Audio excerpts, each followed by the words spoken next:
Good morning, true crime friends. How y'all doing? Look, we have a new case alert. Oh, yes. Oh, yes. And this is one that's not really being covered by the national media. So we may become the go-to channel to follow up on all things Brian Camp. Oh, yes. Yes. Listen, have you not heard of this case? Court TV is covering it like over there in the background. But look, Court TV, I see y'all, and I am watching every single moment on this case. This is the state of Massachusetts versus Brian Camp. But you know what you need to do first. Please like this video and subscribe to the channel. It helps other people find us. Okay, so look, Brian Camp, mild-mannered man living over there in Massachusetts. You know, I don't know where because you're not here for like detail facts. December 26, 2022. Brian is a wee little thing. Oh, he's so cute. He's basically pocket sized. He's just like, a regular dude living over there with his girlfriend, Brooke. They got 2 kids, ages like 2 and 5, something like that, right? So it's the day after Christmas. Ooh, my back is itchy. Sorry. It's the day after Christmas, and they go to sleep, minding their own business, thinking everything is good, and a random stranger breaks into the house. Now, listen, Brian is a hunter, and he is a gun owner, and he has no time for your mess. So he and his girlfriend do whatever they do, and then he's sleeping naked, right? And stranger breaks in and jumps on him in the bed and starts choking him. Y'all, what would you do? Of course, your knee-jerk reaction is to scream, help! Also, then get a gun and take him off this mortal coil because he had that coming. But that's not what happened. Look, I'm going to give you the prosecution side of the case, but spoiler alert, after hearing the prosecution side of the case, I was like, why'd they bring this case? This was a public service unaliving, if you ask me. But we understand the public service unalivings are not supposed to be a thing, but this is a man defending himself. But I'm going to let you decide. This is what the prosecution said happened. The prosecution. Jonathan Latender was like, this girl I dated for a couple of months, a little while back, she went back to her boyfriend, and I really do not like that she went back to her boyfriend. So I'm gonna go over to her house and help her understand that he's a bad guy. And the way that I'm gonna do that is that I'm gonna unfortunately unalive her boyfriend, Brian Camp. Please keep in mind, Brooke dated Jonathan very, very briefly when her and Brian was on a break. But she was like, you know what? This Mama Luke is not for me. He's a little bit ticklish of the brain. He's a little bit obsessive. But Jonathan Latender told his mama, if I can't have her, nobody will. I'm going to unalive myself and unalive her. Okay, not in that order. But I'm going to have this lady. And Brooke was like, it's going to be a no for me, dog. I'm going to go back over to my baby daddy. We're going to move in together. Everything is going to be good. And so Brian Camp and Brooke were like, okay, we just living over here in our house, raising our kids. We just had Christmas. They opened up all the little dollies. Everything is great. And Jonathan Latender he's like, if I'm a break in, what tools might I need to harm these people badly? So he puts on his jacket and he puts handcuffs in one pocket and a knife in the other pocket. Now look, the prosecution tried to make it better. They were like, he put a decorative knife in his pocket. Was part of the decoration a blade? If the knife worked in terms of like cutting things, I don't care if it was decorative or not, it was still a knife. So Jonathan Latender breaks into Brian Camp's house. Brian Camp is sleeping peacefully in his bed, naked as a jaybird, snoring away. And his girlfriend is like, I think I hear something downstairs. And Brian was like, that's probably the cats. Girl, go on back to sleep. We sleeping good, right? And then he hears his girlfriend scream. The girlfriend gets out of bed. She's like, I'm going to go on kitten feet and I'm going to go see what happened, right? And she's like, some crazy man is in the house. And so Brian opens his eyes. Remember, Brian is teensy. He's pocket sized. I don't know how tall he is, but he looks like, if I had to guess, like 5'6", and probably weighs $120 soaking wet. He's a little dude. Big, giant, 6'3", a couple of 100 pounds. Jonathan Latender is standing in this man's bedroom. That signs you up for getting, unfortunately, unalive with a quickness, in my opinion. So Jonathan jumps on Brian. Brian is in bed naked. Jumps on Brian and starts choking him. And Brian is like, this big Mama Luke is on me. Do something. And so Brooke grabs a bottle or a glass or something and clunks Jonathan on the head. Jonathan is like, ow. When he gets clonked on the head, he lets go, which gives Brian a chance to get out of bed and try and fight for his life. And they scrapping and they're fighting. They all over the place. Brooke runs downstairs and she's like, where's my phone? I gotta call 911. Oh my goodness. And they're fighting and fighting. And then Jonathan Latender is so gigantic that Brian jumps on his back to try and get him in the chokehold, and he's riding this man like he's teensy. And Jonathan will not stop. As he's getting choked, Brian is riding his back. Jonathan is still punching, and they fight and fight and fight. Finally, they break up a little bit, and then Brian runs downstairs because he's like, I don't want this crazy man near my daughters who were sleeping in the next room. This is nuts. Keep in mind, this is what the prosecution said happened. So Brian runs downstairs. Jonathan runs downstairs after him. The fight continues, and they find a gun, right? Like a shotgun. But it's a shotgun that's not really that well put together. So Brian grabs the gun. He's like, okay, get the F out of my house. And seeing the shotgun, you would think Jonathan was like, this man has a shotgun and I'm just standing here with a knife in my pocket. Maybe I should leave. Do you think that's what he did? No, he grabbed the barrel of the shotgun and ripped the barrel of the shotgun off. Now look, it's not like he has superhuman strength. This was a raggedy shotgun. Now, why you keep a raggedy shotgun around, child, I will never know. But the shotgun comes apart. So the barrel of the shotgun is in Jonathan's hand, and the other part, I don't know what you call that other part, the clicky trigger part was in Brian's hand, and Jonathan starts beating Brian with the muzzle of the shotgun. Y'all, this is like something out of a movie or cartoons.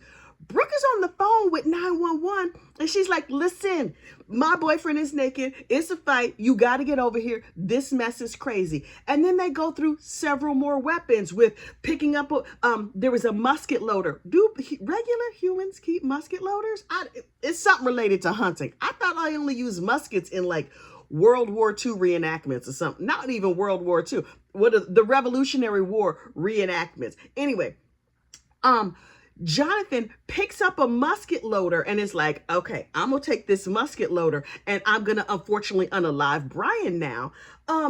Only Brian is a smart little cookie. Listen, he's small, but he's crafty. He does something with the musket loader and makes all the powder come out of it. So as Jonathan keeps trying to fire the trigger to shoot him, nothing's happening. And so they throw that gun away and then they go back to scrapping.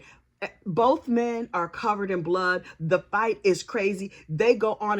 And then Brian reaches for another gun. First of all, y'all got guns in every room of this house, every part of this house. The story is crazy. And finally, they're fighting over this gun. And Brian finally gets a shot. And so he takes it, bam, shoots the dude. And Jonathan Latender finally falls to the floor. And it's like, oh my God. Meanwhile, Brooke is still on the phone. Like, okay. It seems to come to, are the police coming yet? From the time the fight started until the time the police showed up, 20 minutes. How far out in the country do y'all live? What is happening? There was one time an angry heifer was on my front porch and I was like, boo, boo, boo, hello, police, 4 minutes. But also I live in the suburbs. I don't know where these people are. 20 minutes for the cops to show up? No, thank you. Anyway, hang on. Ooh, I done talked my throat dry. Give me 1 second. So Jonathan Latender is laying on the floor. He has been shot, grievously wounded of his body, but his mouth is still going. Now, keep in mind, every weapon that was brought against this man, he was able to fight back against. Brian Camp, still butt ass naked, goes outside and is like, baby, you okay? And she's just like, yeah, oh my God, that was crazy. I'm on the phone with the police. They say they coming, but I'm not sure. I think they putting their shoes on and they still getting their act together. And so Brian is like, okay, let me go upstairs and put some clothes on. He goes upstairs. He sees the mess that is upstairs and all the blood. And so he grabs his phone and he's just like, okay, oh my goodness, that was crazy.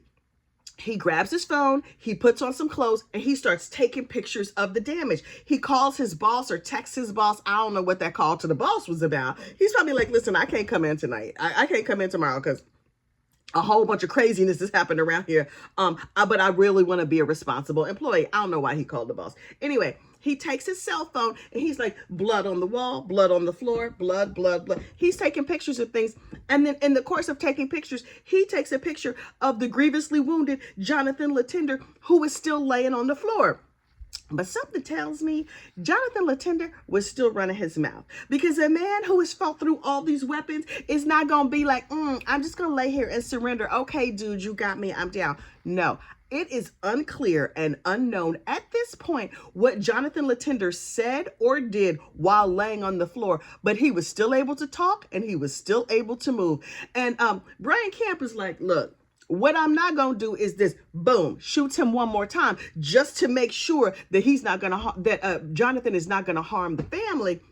The first shot probably would have killed Jonathan. The second shot accidentally killed Jonathan.